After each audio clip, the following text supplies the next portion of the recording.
सभापती महोदया, गेल्या 2.5 वर्षात महायुतीने विकास आणि कल्याणकारी योजनांचं ऐतिहासिक काम केलं। गेल्या 2.5 वर्षात विक्रमी काम झालं। ते विक्रमी वेळेमध्ये एक क्षणही न थांबता, एकही सुट्टी न घेता आम्ही टीम म्हणून काम केलं आणि त्यामुळे राज्याच्या निवडणूक निकालामध्ये इतिहास घडला। आमच्या सरकारनं सभापती महोदया 24/7 काम केलं आणि त्यामुळे महाराष्ट्राचं गाडं आधी घसरलं होतं ते रुळावर आणलं। मग महाराष्ट्राची विकासाच्या महामार्गाने सुसाट घोडदौड सुरू झाली। 2.5 वर्ष आम्ही एक टीम म्हणून काम केलं, त्यामुळेच आमचं सरकार हे जनतेचं लाडकं सरकार देखील ठरलं। एवढं ऐतिहासिक मॅन्डेट त्यामुळे जनतेने आम्हाला दिलं। हिंदुहृदय सम्राट बाळासाहेबांच्या विचारांचं सोनं गाठीला होतं, धर्मवीरांची दिघे साहेबांची शिकवण सोबत होती आणि म्हणून मागे न वळून बघता आम्ही विकासाचं काम केलं। महायुती सरकारची आता नवी इनिंग सुरू झालेली आहे। जनतेच्या विश्वासामुळे आमची जबाबदारी आणखी वाढली आहे। आता अधिक गतिमान आणि लोकाभिमुख कारभाराचं वचन आम्ही दिलेलं आहे आणि त्याचबरोबर निवडणुकीत देखील विरोधकांना चारी मुंड्या नाही, ते जाऊ दे, आता राजकीय भाषण नाहीये, म्हणजे ते मतदारांनी आसमान दाखवलं।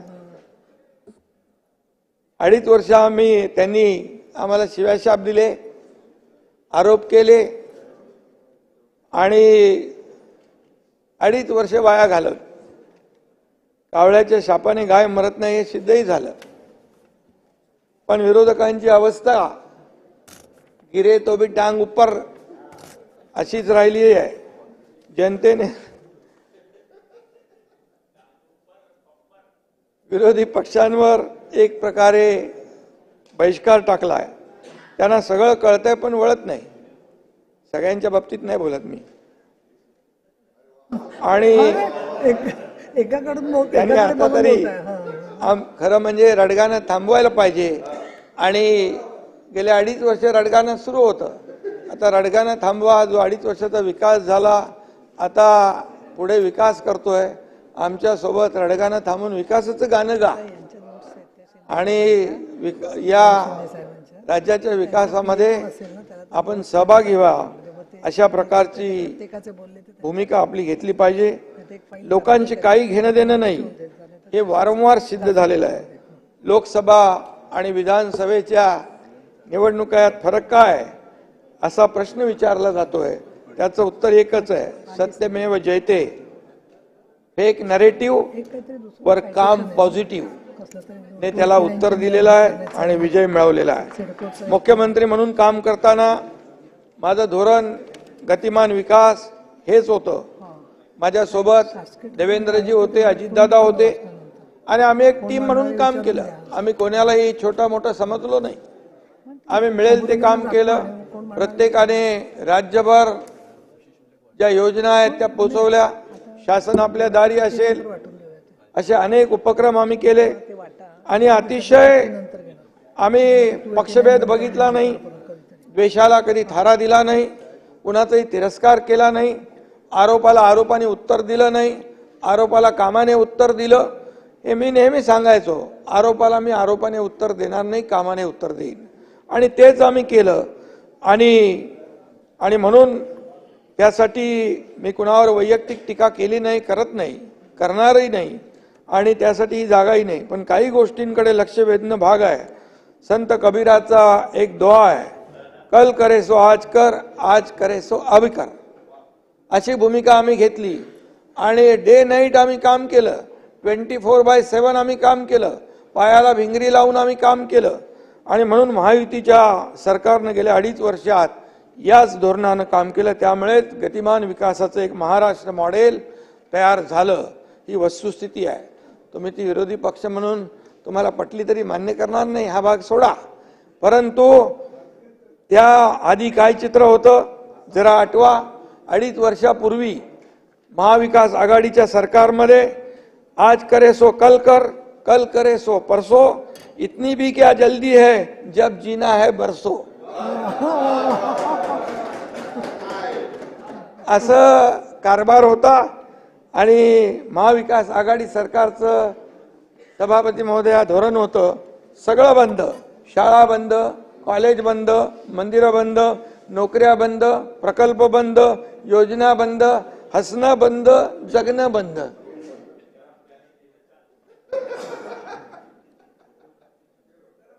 खोटं बोला पण रेटून बोला.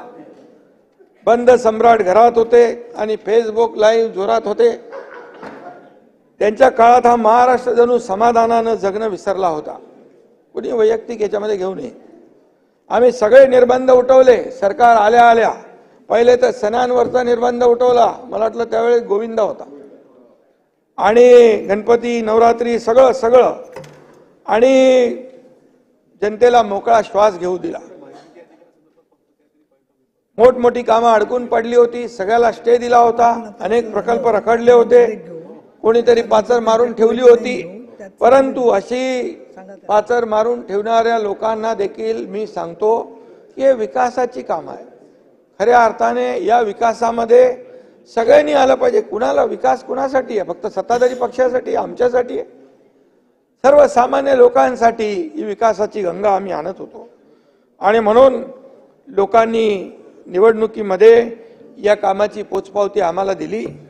आणि खऱ्या अर्थाने 2.5 वर्षापूर्वी राज्यात त्याचमुळे सत्ता पालट झाला आणि आम्ही जनतेच्या मनातलं सरकार आम्ही आणलं. खरं म्हणजे 2019लाच जनतेच्या मनातलं सरकार पाहिजे होतं, परंतु दुर्दैवाने ते सरकार स्थापन झालं नाही. त्याच्यामध्ये मी जाऊ इच्छित नाही. परंतु सर्वसामान्य लोकांना हवं असलेलं सरकार आम्ही 2022 मध्ये आणलं. त्यानंतर प्रत्येक पावलावर टीका झाली, शिवाशाप झाल्या. घटनाबाह्य सरकार म्हणून आमच्यावर टीका झाली. मी मुख्यमंत्री होतो, मलाही घटनाबाह्य म्हटलं गेलं. तोच घटनाबाह्य मुख्यमंत्री जनतेच्या न्यायालयामध्ये जिंकला आणि या निवडणुकीमध्ये प्रचंड असा विजय प्राप्त झाला. या ठिकाणी मी नम्रपणे नमूद करू इच्छितो. किती आरोप झाले, किती टीका झाल्या तरी आम्ही थांबलो नाही. तसा हा एकनाथ थांबणारा नाही. हा एकनाथ शिंदे रडणारा नाही तर लढणारा आहे. बाळासाहेबांच्या भूमिका घेऊन आम्ही त्यांचे विचार घेऊन पुढे चाललेलो आहे. आणि त्यामुळे आमचे सर्व सहकारी देखील लढणारे आहेत. आमचे दोन्ही सहकारी, दोन्ही उपमुख्यमंत्री आणि आमचे सगळे सर्व सहकारी लढणारे आहेत. प्रसंगी वेळ प्रसंगी त्या ठिकाणी स्वतः शेतकऱ्यांच्या बांधावर गेले. जिथं जिथं आपत्ती आली, संकट आलं, तिथं पोहोचले. लोकांचे अश्रू पुसण्याचं काम केलं. आणि म्हणून आता आम्ही एकटा नाही आहे. देवेंद्रजी एकटे नाही आहेत किंवा अजितदादा असतील किंवा हे असतील. आता आमच्या बरोबर कोट्यावधी लाडक्या बहिणी आहेत. 2,34,00,000 आणि लाडके भाऊ आहेत. लाडके शेतकरी आहेत. आणि म्हणून महाराष्ट्राचा हा लाडका भाऊ शरीरात रक्ताचा शेवटचा थेंब असेपर्यंत लोकांच्या सेवेत राहणार आणि आम्ही लोकांची सेवा करत राहणार. हा एक शब्द आहे. आम्हाला घटनाबाह्य सरकार म्हणणारे निवडणूक आयोगाकडे हरले, विधिमंडळात हरले, सर्वोच्च न्यायालयात हरले. जनतेच्या न्यायालयात म्हणाले आम्ही जनतेच्या न्यायालयात जाऊ. जनतेच्या न्यायालयात गेले, तिथेही जनतेने त्यांना हरवलं आणि लँडस्लाइड विक्ट्री जी आहे ती केली. आणि जनतेने उरली सुरली पण बिनपाण्याने केली. वैयक्तिक मी कुणाच्याबद्दल बोलत नाहीये. आणि म्हणून आज आमच्या विरोधकांची अवस्था काय ते इथं नाही, खाली लागू होते. विरोधी पक्षनेता इथे आपल्या बरोबर आहेत.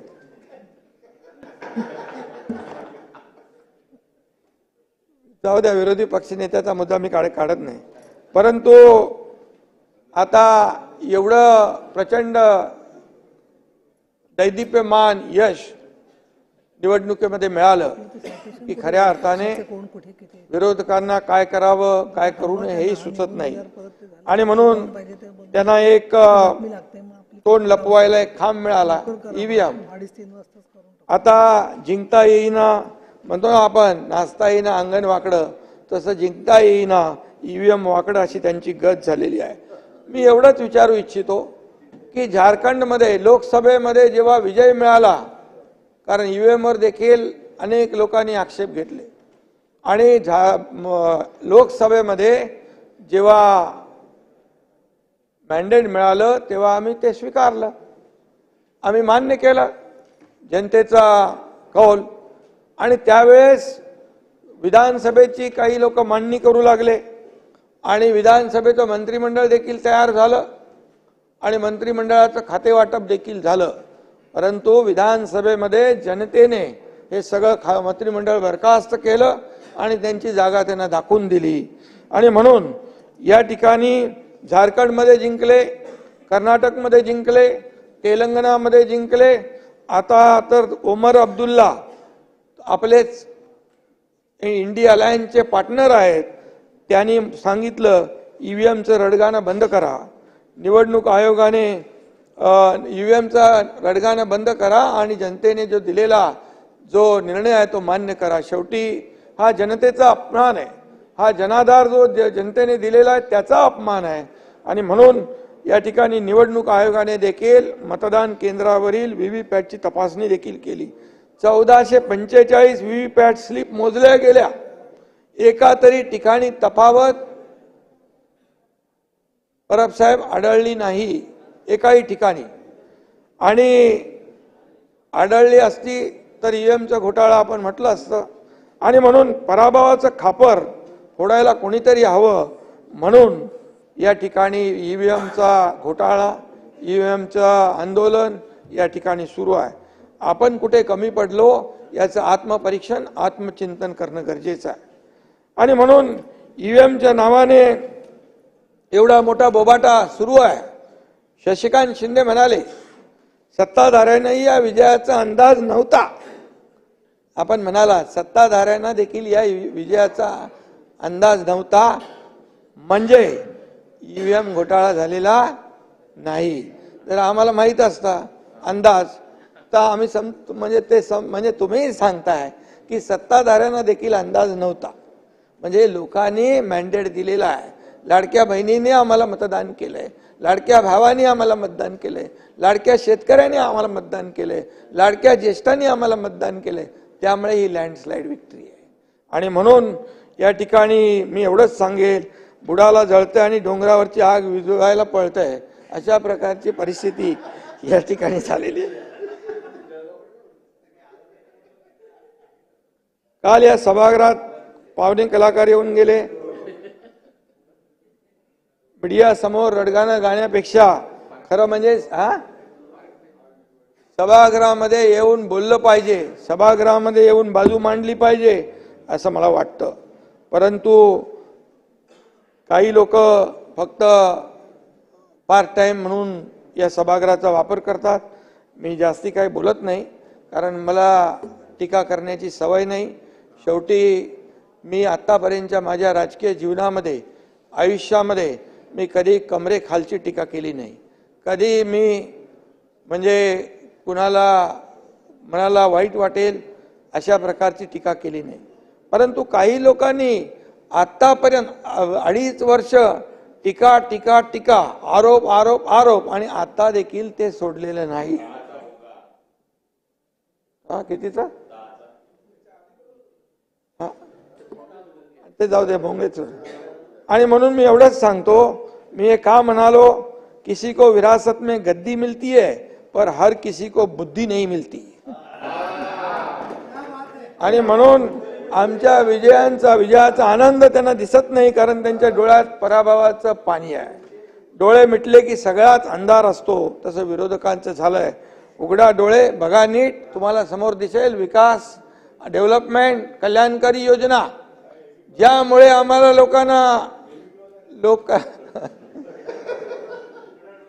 तुम्हालाही महाराष्ट्रातल्या जनतेचा जल्लोष दिसला असता. खरं म्हणजे आनंद दिसेल आणि महायुतीच्या लाडक्या सरकारवर असलेलं प्रेमही दिसेल.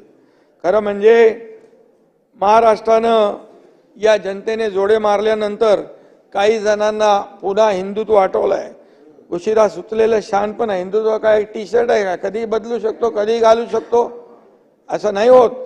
आणि म्हणून हौस से जाती हो बुन से नहीं आती, हे लक्षात ठेवा. मी उलट म्हणतोय, बुन से जाती हो हौस से, पण आता हौस से गई है तो बुन से कैसे आएगी. त्यामुळे मी मुद्दाम या ठिकाणी म्हणत नाहीये, जे आहे वस्तुस्थिती सांग. बऱ्याच लोकांना कळलं नाही तुम्ही काय विनोदानी म्हटले आणि काय उपहासानी म्हटलंय, त्यामुळे स्पष्ट सांगा. हौद से गई वो बूंद से नहीं आती, समझने वाले को इशारा काफी आहे. आणि वैयक्तिक कोणी घ्यायची गरज नाही.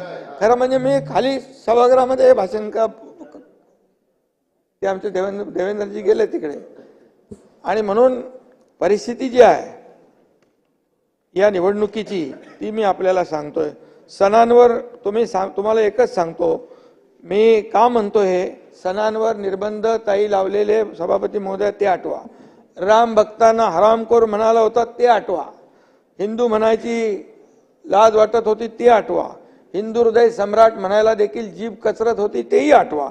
साधूच्या हत्याकांडानंतर मूग गिळून बसले होते तेही आठवा.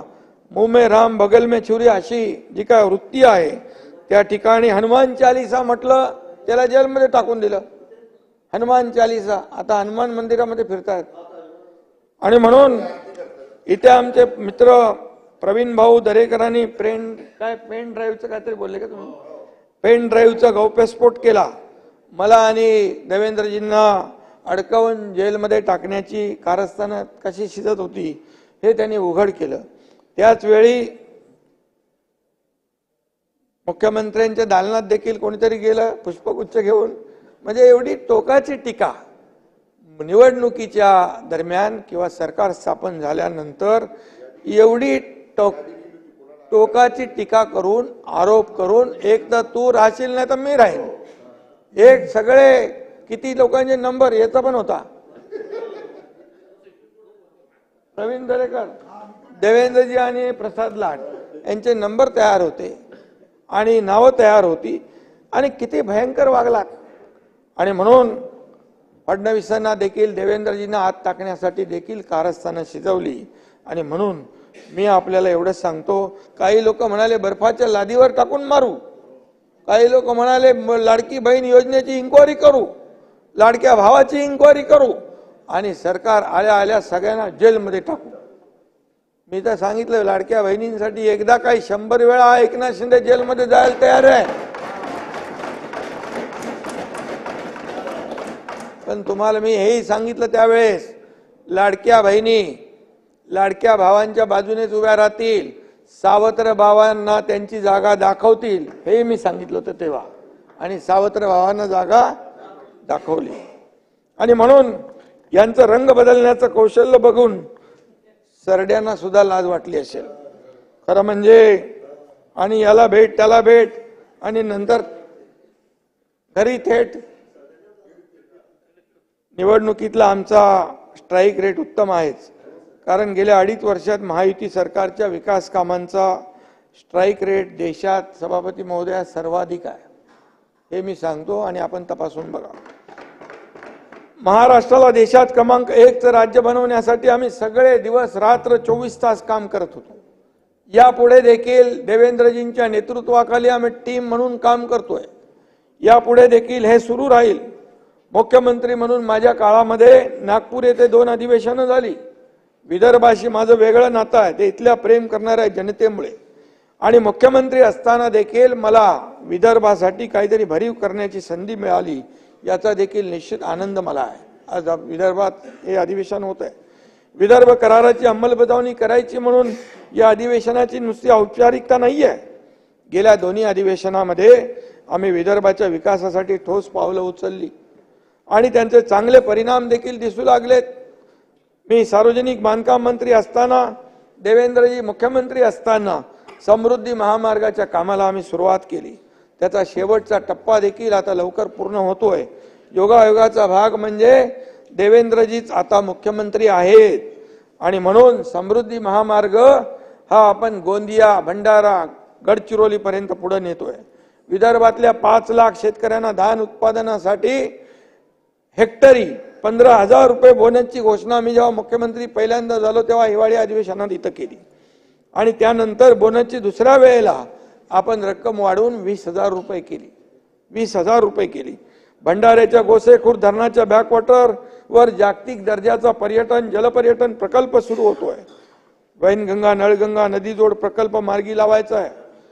विदर्भ लॉजिस्टिक हब म्हणून डेव्हलप करायचं आहे. विदर्भ मराठवाड्यातील औद्योगिक विकासाला चालना देण्यासाठी सभापती महोदया 70,000 कोटींच्या प्रकल्पांना मान्यता दिली आहे. विदर्भात अधिवेशन आहे आणि म्हणून काही सदस्यांनी विदर्भातल्या कामांच्या बद्दल प्रश्न उपस्थित केले होते.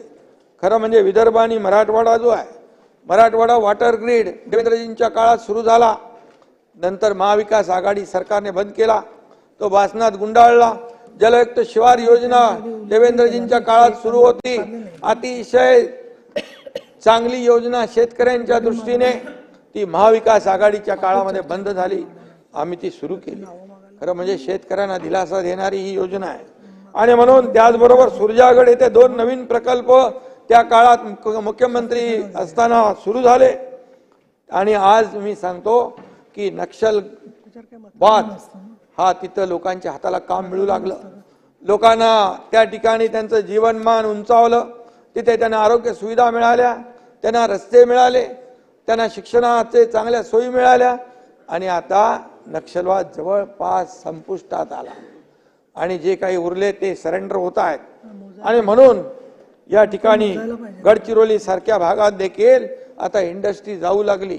सुरजागडमध्ये कोणी जायला तयार नव्हतं आणि त्या काळामध्ये सुरजागड प्रकल्प सुरू झाल्यानंतर आता मोठे स्टील इंडस्ट्रीवाले आज गडचिरोलीमध्ये जागा मागतायत.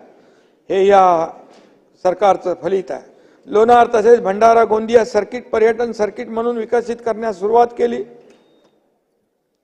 सभापती महोदया गेल्या 2.5 वर्षात आम्ही 86 कॅबिनेट बैठका घेतल्या आणि 850 महत्वाचे निर्णय घेतले.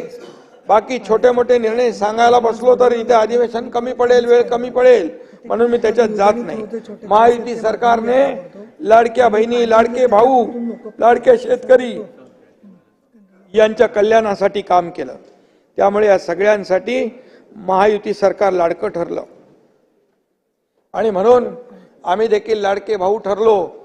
आमच्यासाठी हे पद कुठल्याही दुसऱ्या पदापेक्षा खूप मोठं पद आहे. मी आधी सीएम म्हणजे कॉमन मॅन म्हणून काम करत होतो, आता डीसीएम आहे.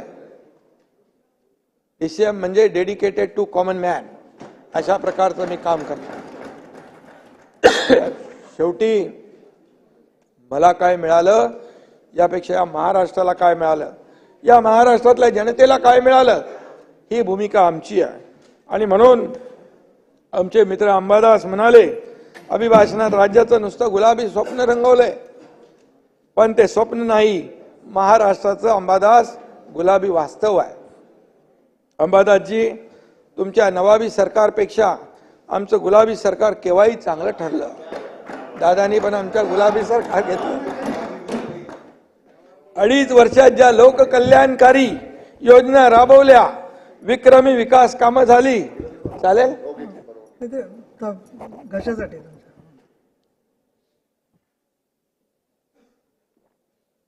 धन्यवाद.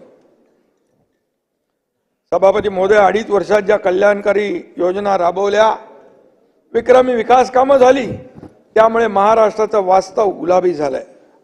परदेशी गुंतवणूक महाराष्ट्र पहिला आहे, हे गुलाबी वास्तव आहे. महिला सक्षमीकरणात महाराष्ट्र पहिला आहे, हे गुलाबी वास्तव आहे. जीएसटीत पहिले आहोत, उद्योगामध्ये पहिला नंबर आहे, हे वास्तव आहे. 5 लाखाचा आरोग्य विमा देणारं हे पहिलं राज्य आहे. शेतकऱ्यांना मोफत वीज देणारं हे पहिलं राज्य आहे. 10 लाख म्हणजे 10 लाख तरुणांना स्टायपंड देणारं, त्यातले 1,80,000 तरुणांना अपॉइंटमेंट दिलेले आहेत. 6,000, 8,000, 10,000 स्टायपंड देणारं आतापर्यंतच्या इतिहासामध्ये कुठल्या सरकारने निर्णय घेतला? तो आमच्या महायुती सरकारने निर्णय घेतला आणि आज लाखो लोकांना त्याचा फायदा होणार आहे. देशातलं लॉंगेस्ट सी ब्रिज करणारं हे MTHL हे पहिलं राज्य आहे. सर्वात मोठं मेट्रो नेटवर्क असलेलं पहिलं राज्य आहे. आणि त्याचबरोबर परदेशी गुंतवणूक पूर्ण देशाची 52% गुंतवणूक आपल्या राज्यात आहे, हेही पहिलं राज्य आहे. आणि बाकी तर खूप आहे, त्याच्यामध्ये मी जात नाही. हे गुलाबी वास्तव आहे. आणि म्हणूनच अंबादासजी, हे सगळं केल्यामुळे एवढा मोठा जनादेश, एवढा मोठा जनाधार आणि एवढा मोठा दैदिप्यमान विजय महायुतीला मिळालेला आहे. ही वस्तुस्थिती आहे. आणि म्हणून मी आपल्याला एवढंच सांगतो, मुख्यमंत्री माझी लाडकी बहीण योजनेअंतर्गत 2,34,00,000 लाडक्या बहिणींना अगोदर त्याची टिंगल करत होते. लाडक्या बहिणींना भीक देत आहे का? लाडक्या बहिणींना विकत घेत आहे का? 1500 रुपये म्हणजे काय? 1500 रुपयात काय होतंय?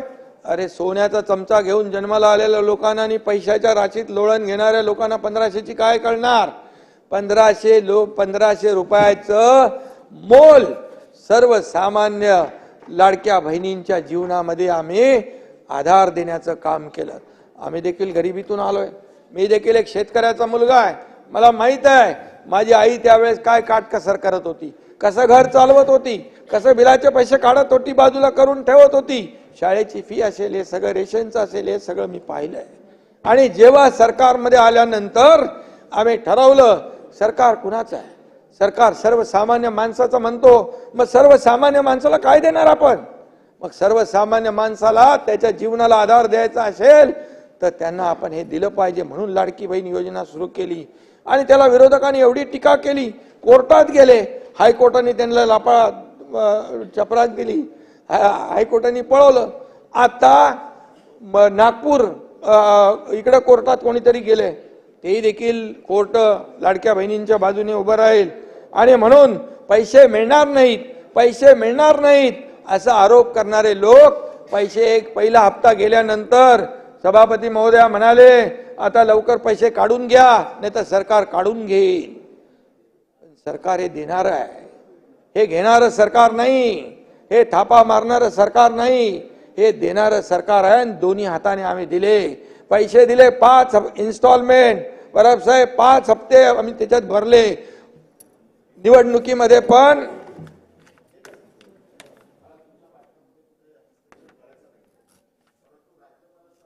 जे असतं ते राज्यपाल पुढच्या वर्षात आम्ही काय योजना करणार आहोत ते सांगतो. मागचं तुम्ही केलं त्याच्यामुळे तुम्ही तिथे परत आलात, त्याच्याबद्दल काही वाद नाही. तुम्ही ज्या 2.5 वर्षात केलं त्याच्यामुळे तुम्ही तिकडे आलात. आता पुढच्या वर्षात तुम्ही काय करणार? ऐका कन्सर्न परब साहेब, तुम्ही वाचलं नाही.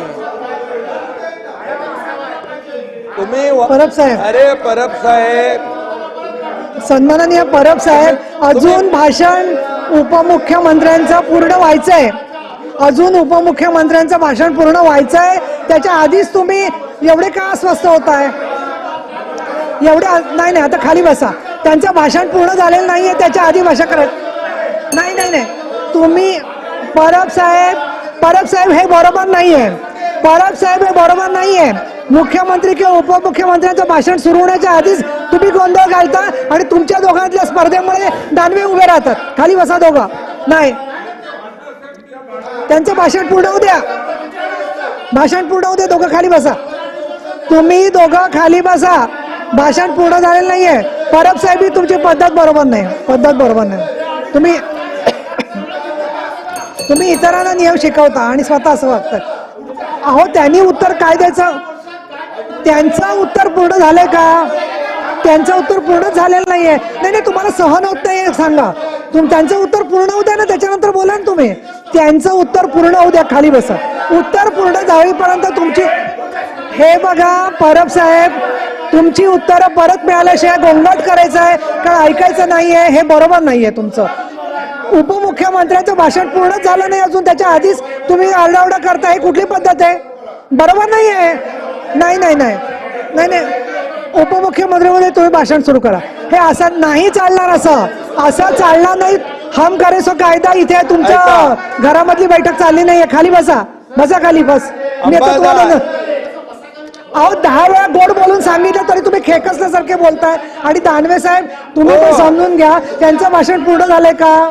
त्यांचं भाषण पूर्ण होण्याच्या आधीच तुम्ही आक्षेप करता काय? हो, काही जण वेगवेगळ्या पद्धतीने कशी राजकीय भाषण करत होते त्याच्यावरती आपण त्यांचं भाषण पूर्ण होईपर्यंत वाट पाहिली पाहिजे. त्याच्या आधीच तुम्ही सगळे सुरू करताय. नाही, त्यांचं भाषण पूर्ण होऊ द्या ना. त्यांचं भाषण पूर्ण होऊ द्या. त्याच्याशिवाय तुम्ही असा दंगा करायचा नाही. राईट टू रिप्लाय नंतर आधी त्यांचं भाषण पूर्ण होऊ द्या. तुम्ही भाषण न ऐकता शेरेबाजी करतायत हे बरोबर नाहीये. आणि दानवे साहेब तुम्ही त्यांच्या मागे वाहून जाऊ नका, खाली बसा प्लीज. नाही, उपमुख्यमंत्री महोदय भाषण करा. आपण तुम्ही उपमुख्यमंत्री महोदय भाषण करतायत. सभापती महोदय दादागिरी चालली आहे तुमची. सभागृहात दादागिरी चालली आहे. नियम तुम्हाला माहिती आहे, तरी सुद्धा तुम्ही परत परत बोलताय. खाली बसा, खाली बसा. परब साहेब सहन होत नाहीये. मातोश्रीला दाखवण्यासाठी सगळं करताय. खाली बसा, चला बसा बसा. खाली बसा वेडेलीस साहेब, खाली बसा. सभापती महोदया, परब साहेब एवढं मनाला लावून घेऊ नका. ऐका ऐका, नाही नाही ऐका ऐका, याच्यामध्ये विरोधी पक्षाच्या लोकांनी सरकारच्या 2.5 वर्षाच्या कारभारावर टीका केलेली आहे. आता मला काय केलं ते सांगायला नको. आणि टीका केली, म्हणाले काहीच केलं नाही. हे अभिभाषण चुकीचं आहे. या अभिभाषणाचा आणि सरकारच्या कामाचा काही अर्थोनार्थी संबंध नाही, असं नाही.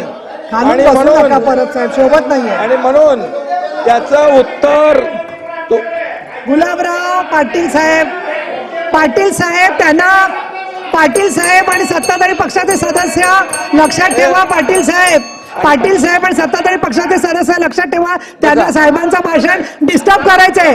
त्यांना साहेबांचं भाषण डिस्टर्ब करायचंय. त्यांना असं वाटतं की त्यांचे, तुम्ही खाली बसा, खाली बसा, खाली बसा. हे पहा, मी असं वाचलं की एक नेते म्हणाले की छगन भुजबळ एकटे असताना सभागृह डोक्यावर घेत होते, म्हणून त्यांचा अयशस्वी प्रयत्न चाललाय. तुम्ही पेशन्स ठेवा. आणि म्हणून पेशन्स ठेवा. आपण तुम्हाला जनतेने मॅन्डेट दिलेला आहे. आता काय त्यांच्याकडे काय नाही आहे. त्यामुळे एकच आहे सभापती महोदया, भाषण ऐकायचं पेशन्स एकच मी सांगतो की ज्या सदस्यांनी 2.5 वर्षाचं काम, एवढं आम्ही मरमर काम केलं, एवढं प्रकल्प आम्ही राबवले, कल्याणकारी योजना आम्ही राबवल्या, जनतेच्या मनामध्ये आमचं सरकार गेलं म्हणून आम्हाला एवढं मतदान झालं.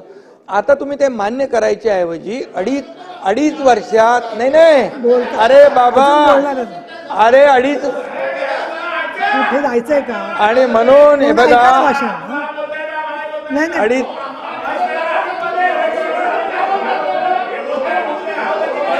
गुलाबराव खाली बसा. नाही सामंत उपमुख्यमंत्री बोलते.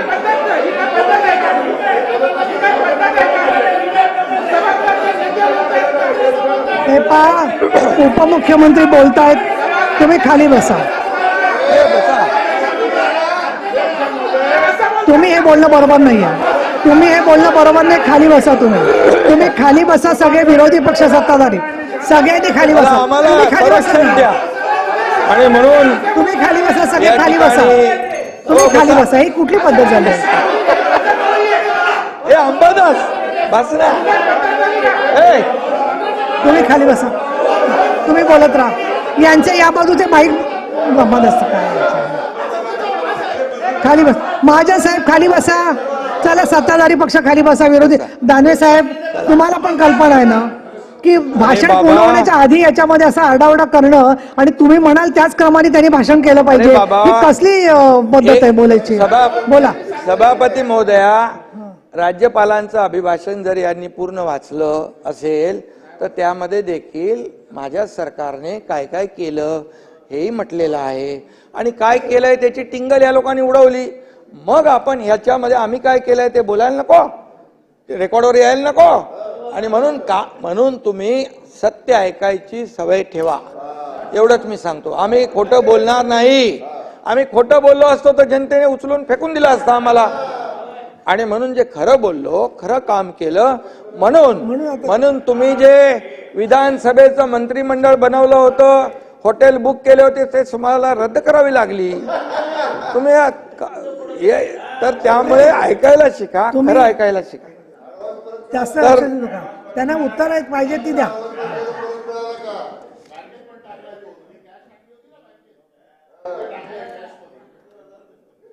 भूक लागली आहे का. आणि किती ओरडतायत. आपण जेवण लंच ब्रेक घेणार आहे आता. शांत राहता.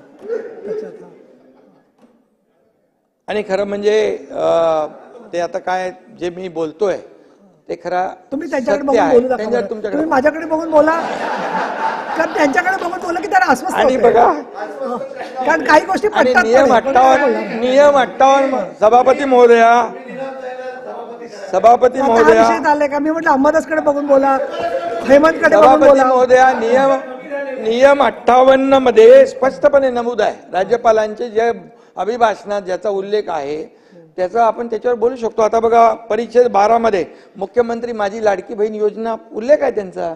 आता लाडक्या बहिणीबद्दल बोलू नको का? ते तर विरोध केला या लोकांनी, कोर्टात गेले आणि बंद करा म्हणाले. आता तुम्ही परत जखमांवरची साल्टी काढताय. पुढे चला नाही. पुढच्या मुद्द्यानं. खरं आहे ना. तुम्ही कसं आहे, मी बघा सभापती महोदया तुम्ही मला सांगा, हे विरोधी पक्ष पण सगळे जे आहेत, हा एकनाथ शिंदे 2.5 वर्ष पायाला भिंगरी लावून फिरून काम केलं की नाही? चला आपल्या मनाला विचारा. चला अंबादास बोला. नको बोला. शिंदे साहेब, हे शशिकांत की नाही, शिंदे, तुम्ही छातीवर आटवून सांगा. तुम्हाला मी छातीवर समजूतदार आटवून. समजते खाली असं.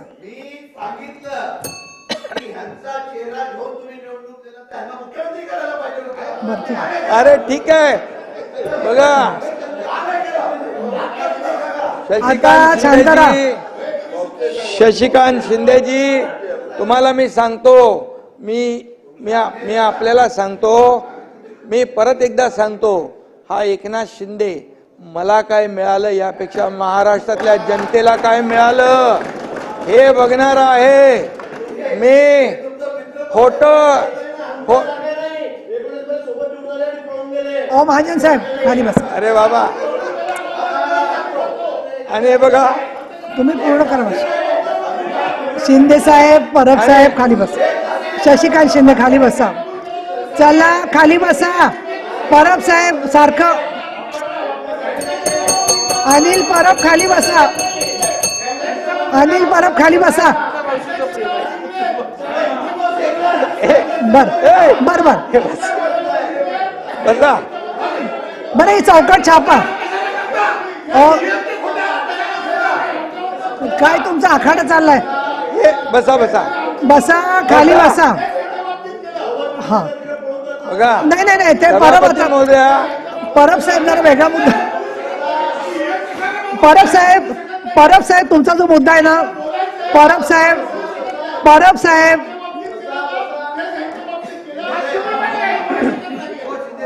साहेब तुमचा मुद्दा सहानुभूतीने मी विचार करते. सभापती बोला. महोदया शिंदे साहेब बोला. चला.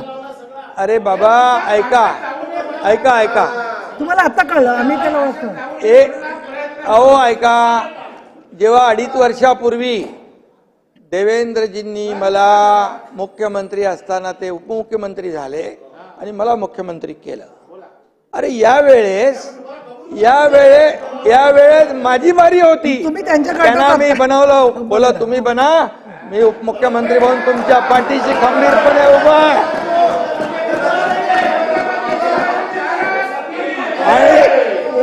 आणि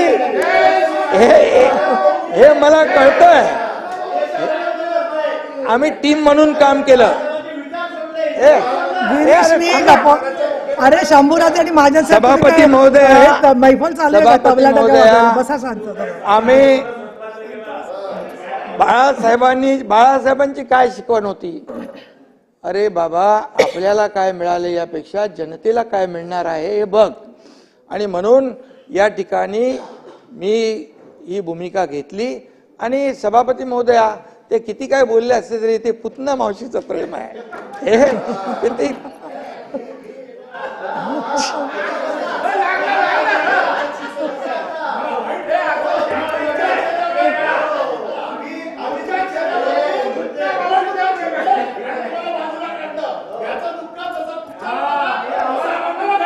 बरोबर बरोबर बरं बरं बरं. अरे बाबा ऐका ऐका ऐका, आमची हे बाप, प्रेमाविषयी जाहीर चर्चा करायची नसते. हे बघा, शांत राहा. याच्यामध्ये मी आपल्याला एवढंच सांगतो पुन्हा एकदा, ए बाबा मला संरक्षण द्या ताई. संरक्षण याच्यामध्ये एकच आहे, आम्ही टीम म्हणून काम केलं, आम्ही चला टीम आता म्हणून ओरडू नका, काम कोणी केलं जागेवर, please. आणि टीम म्हणून या ठिकाणी निवडणुका लढवल्या. मुख्यमंत्री मी असल्यामुळे आता माझ्या नेतृत्वाखालीच झाले, दोन्ही माझे सहकारी होते. आणि अरे बाबा ते मला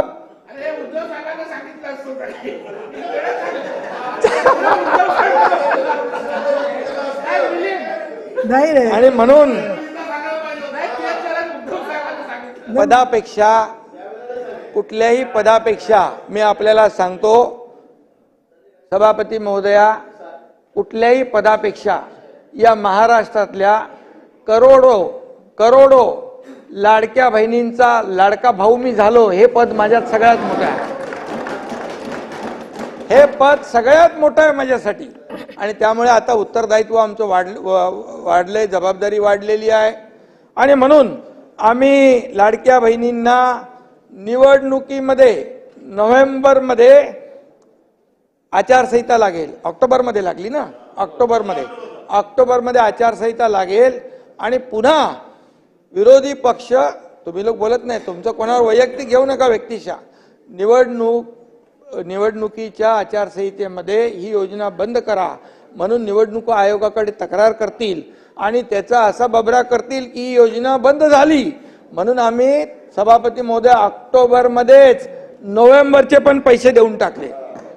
म्हणजे 5 इन्स्टॉलमेंट या लाडक्या बहिणींच्या खात्यात जमा झाले. आणि आताच्या पण पुरवणी मागण्यामध्ये डिसेंबरच्या साठी 1400 कोटी रुपयाची तरतूद केलेली आहे.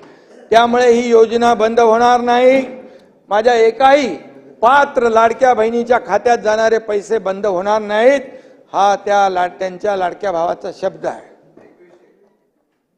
ना, शब्द आहे कसा बसायची वेळ आली ओरडून. आणि म्हणून लाडकी बहीण या ठिकाणी लाडक्या बहिणींनी देखील सावत्र भावानं बरोबर ओळखलं आणि देणारे कोण, थापा मारणारे कोण हे ओळखलं. आणि या निवडणुकीमध्ये वन साइड त्यांनी महायुतीच्या पदरामध्ये मतांचा वर्षाव केला. आणि म्हणून तुम्ही शशिकांतजी, तुम्ही लाडक्या बहिणींच्या बाबतीत बोलले, लाडक्या बहिणींनी घाबरून मतं घेतली त्यांची. घाबरून मतदान कोण करत नाही. आतमध्ये जातो तेव्हा तो एकटाच असतो, त्याचाच अधिकार असतो. आम्ही लाडक्या बहिणींना प्रेमाने जिंकलेला आहे आणि प्रेमाने त्यांनी मतदान केलेलं आहे, ही वस्तुस्थिती आहे.